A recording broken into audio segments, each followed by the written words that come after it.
Na palavra de Deus está escrito: de graça recebeste, de graça dai. Ajude-nos a compartilhar o Evangelho. Dê o seu like, inscreva-se no nosso canal e ative o sininho. Obrigado. Mas há um Deus nos céus que revela os segredos. Ele revelou o que vai acontecer no fim dos dias.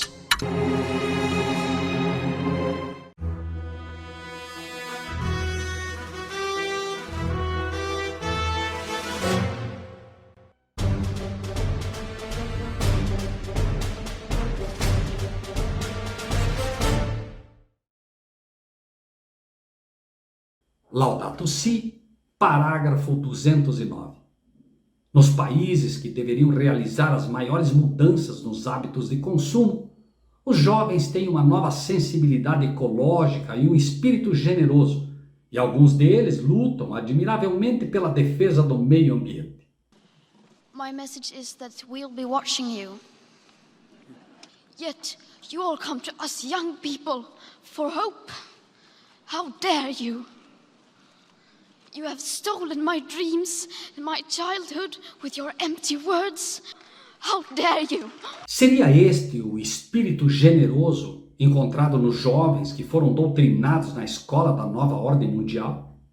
Uma jovem que nada sabe de um país como o Brasil, por exemplo, e vocifera palavras de ódio, nascidas da ignorância sobre o que realmente acontece nas mais variadas culturas e políticas ambientais implantadas em países como o nosso, que é inclusive exemplo para todos os demais, enquanto pela avidez dos chamados senhores do mundo tem constantemente sido acusado de ser o vilão do mundo?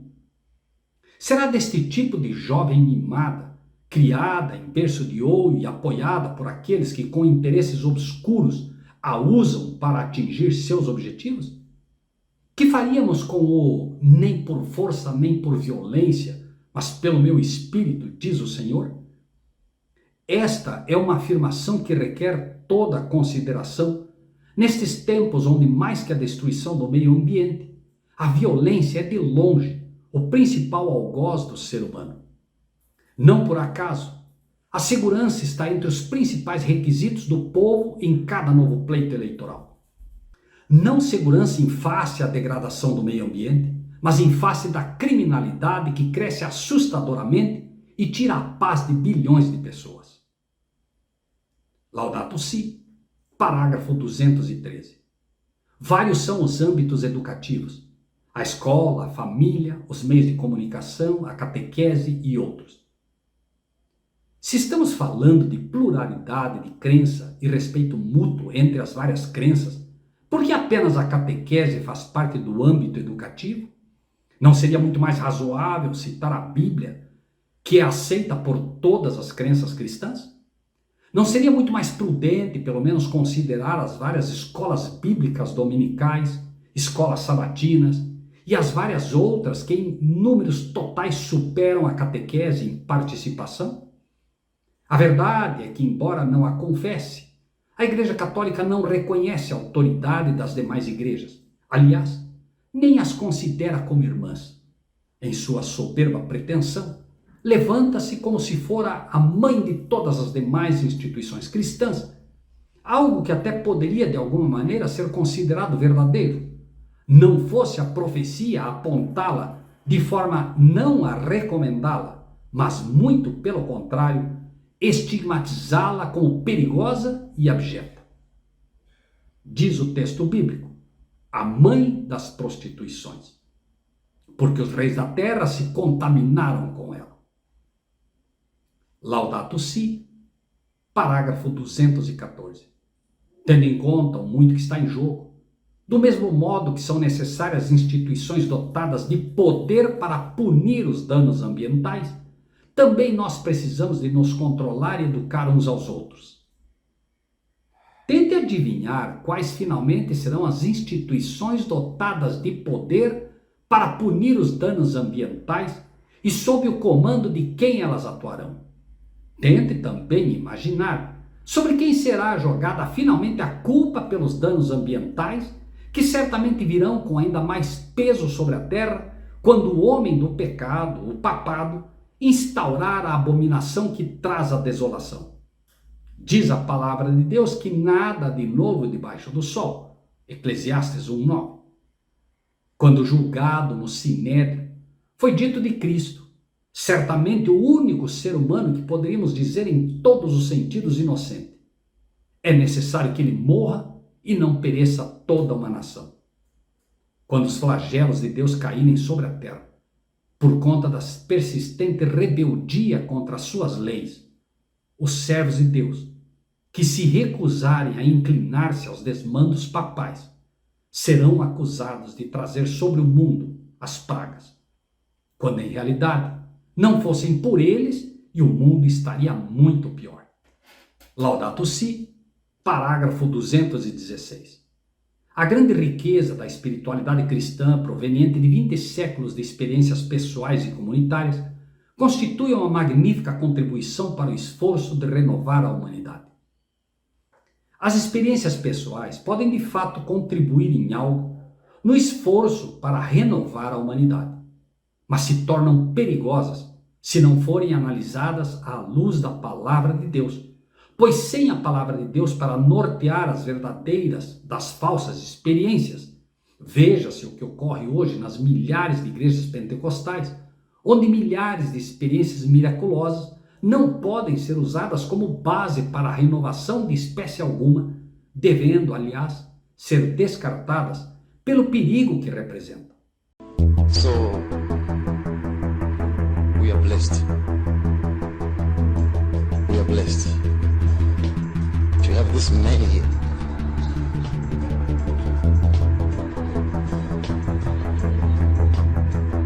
And this woman here.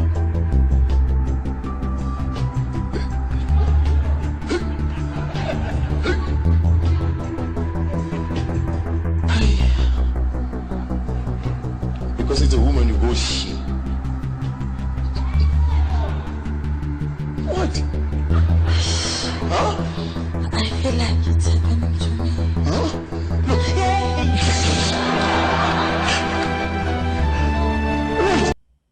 Como, infelizmente, a encíclica apresenta-se como um manual a ser seguido, mas não permite que as escrituras sejam de fato a norma e prática para tal, este será, com toda certeza, um empreendimento, e as experiências tampouco poderão contribuir em algo.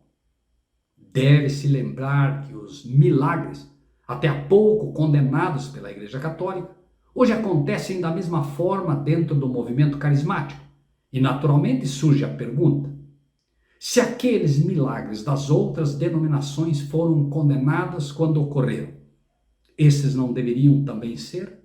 Quem dará sé? Na conte mene canto na nana condere. Na condere manassa conde nene canto que menene façai. Remana contempla a placa some nene canto na caché. Começa a orar, levanta os braços agora, vamos orar, céus.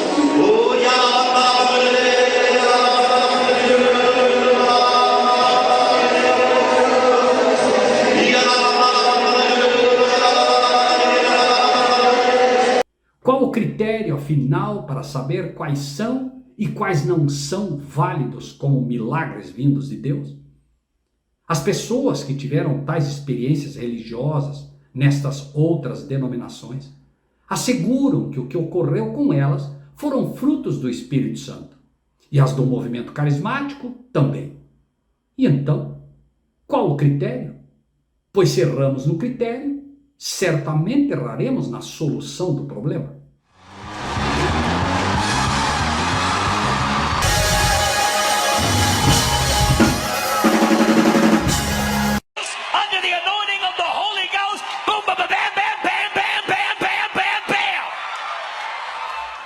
À lei e ao testemunho. Se não falarem assim, não verão a alva. Até fogo do céu faz descer à vista dos homens, diz a palavra de Deus. Muitos me dirão naquele dia: Senhor, Senhor, não profetizamos nós em teu nome, e em teu nome não expulsamos demônios, e em teu nome não fizemos muitas maravilhas? Então lhes direi abertamente, diz o Senhor: nunca vos conheci. Apartai-vos de mim, vós que praticais a iniquidade.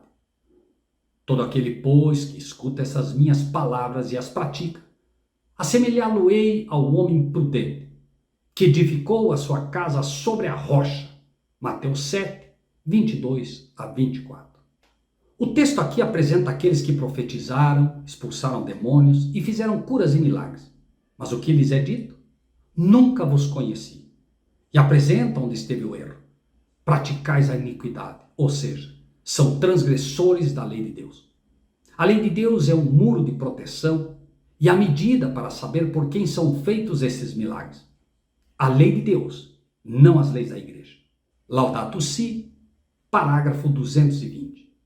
Implica ainda a consciência amorosa de não estar separado das outras criaturas, mas de formar com os outros seres do universo uma estupenda comunhão universal. Se esta é a regra, a de não estar separado das outras criaturas, o que se fará aos monastérios e aos mosteiros, onde milhares de frades sempre estiveram e estão reclusos? Não seria esta uma contradição aberta a um princípio que se tenta colocar aqui? Não deveriam esses homens e mulheres estar abençoando o povo com sua sabedoria e espiritualidade? Se os homens e mulheres comuns devem ser participativos, não deveria ser muito mais o clero? Não foi este o princípio de Cristo ensinado diretamente a seus discípulos, quando disse que o fermento deveria ser misturado à massa para que esta crescesse? Laudato Si, parágrafo 224. A sobriedade e a humildade não gozaram de positiva consideração no século passado. O desaparecimento da humanidade num ser humano excessivamente entusiasmado com a possibilidade de dominar tudo, sem limite algum, só pode acabar por prejudicar a sociedade e o meio ambiente. Laudato Si, parágrafo 231. O amor, cheio de pequenos gestos de cuidado mútuo, e também civil e político, manifestando-se em todas as ações que procuram construir um mundo melhor. Por isso, a Igreja propôs ao mundo o ideal de uma civilização do amor. Laudato Si, parágrafo 236. A criação encontra sua maior elevação na Eucaristia. A graça, que tende a manifestar-se de modo sensível, atinge uma expressão maravilhosa quando o próprio Deus feito homem chega ao ponto de fazer-se comer pela sua criatura. No apogeu do mistério da encarnação, o Senhor quer chegar ao nosso íntimo através de um pedaço de matéria. A Eucaristia, que ensina a transubstanciação, arroga a pretensão de um mero homem recriar a matéria de Deus. Ensina-se que o padre, ao tocar na hóstia, a transforma literalmente em um pedaço da carne do Filho de Deus.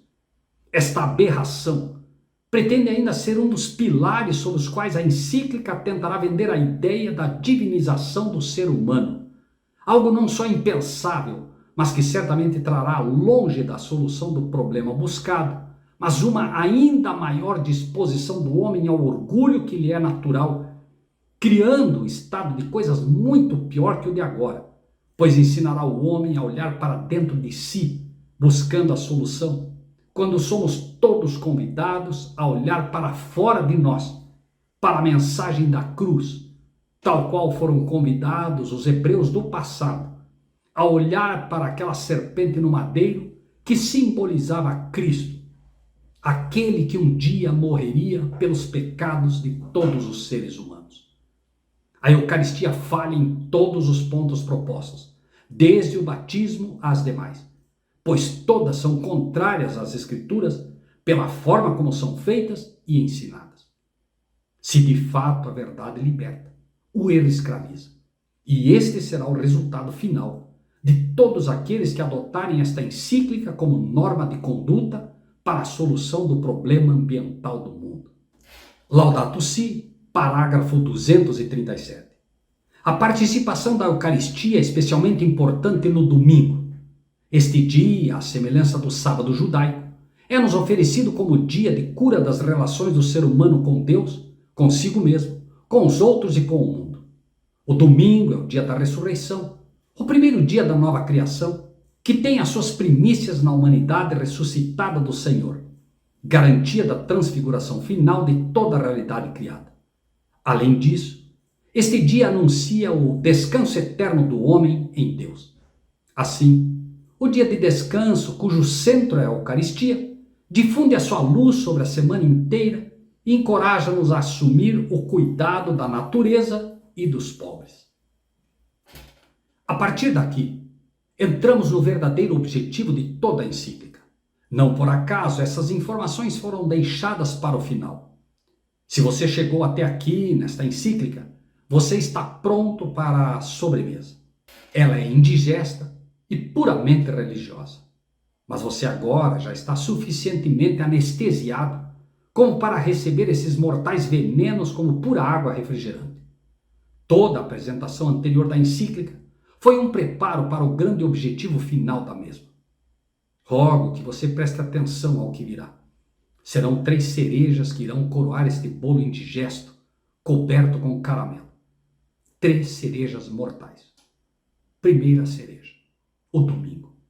Segundo o Papa, este promete ser um dia de cura das relações do ser humano com Deus, o primeiro dia da nova criação e, como dia de descanso, nos encoraja a assumir o cuidado da natureza e dos pobres. Palavras bonitas, mas completamente mentirosas e as mais perigosas até aqui. Em nenhum lugar da Escritura Sagrada o domingo foi ou seria promovido em algum dia a ser um dia de descanso ao homem, e menos ainda um dia para a cura das relações entre Deus e o ser humano. Na verdade, o domingo é exatamente o contrário disso tudo, pois é uma contrafação do verdadeiro dia de descanso que Deus deu ao homem, o verdadeiro 7º dia, o sábado, conforme dado por Deus e escrito com seu próprio dedo em tábuas de pedra.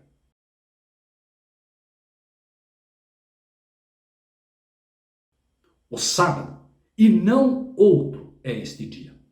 O diabo, inteligentemente, tem procurado gradativamente transformar o sábado de Deus no domingo, mas isso jamais será aceito por Deus.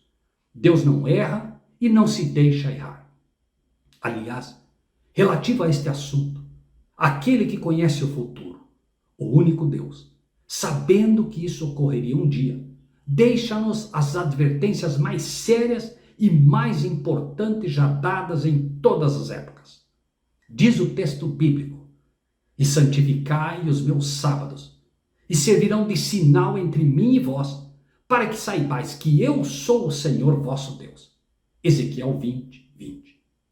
Note que enquanto a encíclica papal ensina que o domingo é o dia de cura das relações do ser humano com Deus, Deus mostra claramente que é o dia que é um sinal entre ele e o seu povo, o dia de sábado.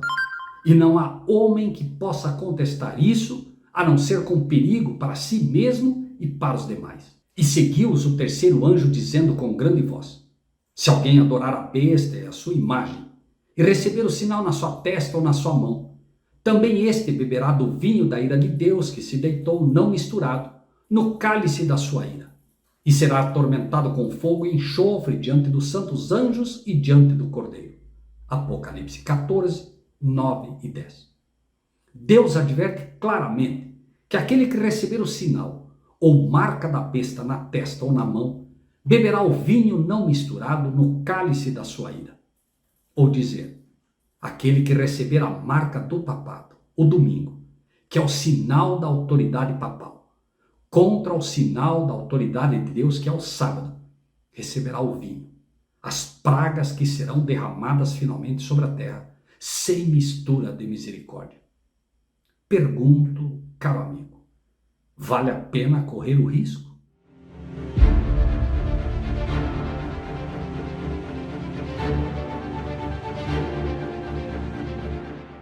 Em breve, mensagens como essa serão proibidas. Assim, se você não é inscrito no nosso canal, inscreva-se.